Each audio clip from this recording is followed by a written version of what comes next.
Nimefurahi pamoja na wafanyakazi wenzangu kupanda miti kuzunguka jengo la wizara yetu, Wizara ya Habari, Utamaduni, Sanaa na Michezo. Ni mwendelezo wa kampeni ambayo Mheshimiwa Rais Dr. Samia Suluhu Hassan ameizindua ya kupanda miti nchi nzima tangu katika siku yake ile ya kuzaliwa alipopanda miti kule Zanzibar. Lakini la pili, tumepanda miti kuzunguka majengo yetu haya. Majengo haya ni mapya.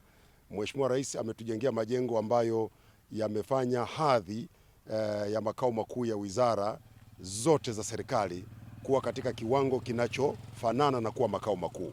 Kwa hiyo ni muhimu kwetu sisi kuhakikisha masuala ya mazingira katika ofisi zetu yamekaa vizuri, mojawapo ikiwa ni kupanda miti. Leo tumepanda miti, tumepanda miembe, tumepanda miparachichi, tumepanda miti ya kivuli na miti mingine mingi. Hii miti itakuwepo kwa muda mrefu.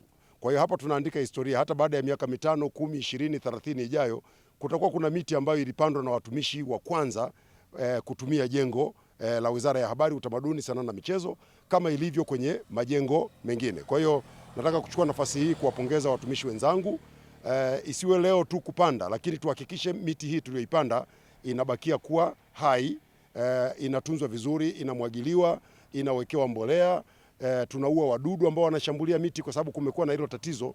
Miti mingi inapandwa katika maeneo mbalimbali nchini wakati wa kipindi cha kupanda miti, lakini baada ya hapo hakuna uangalizi. Kwa hiyo miti inakufa, inakuwa tu tunaongeza idadi ya miti iliyopandwa, lakini hatuna idadi ya miti iliyo hai. Kwa hiyo ni muhimu sana kupanda miti, na kila mmoja aliyepanda miti ahakikishe anaifuatilia.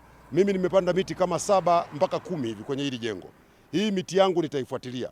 Nitakuwa kila wiki nafuatilia, najua kumwagilia kila siku sitaweza kwa sababu ya ratiba, lakini nitahakikisha angalau kila napokuwa ofisini napita kuangalia miti niliyoipanda na waliopanda wenzangu kama imetunzwa vizuri.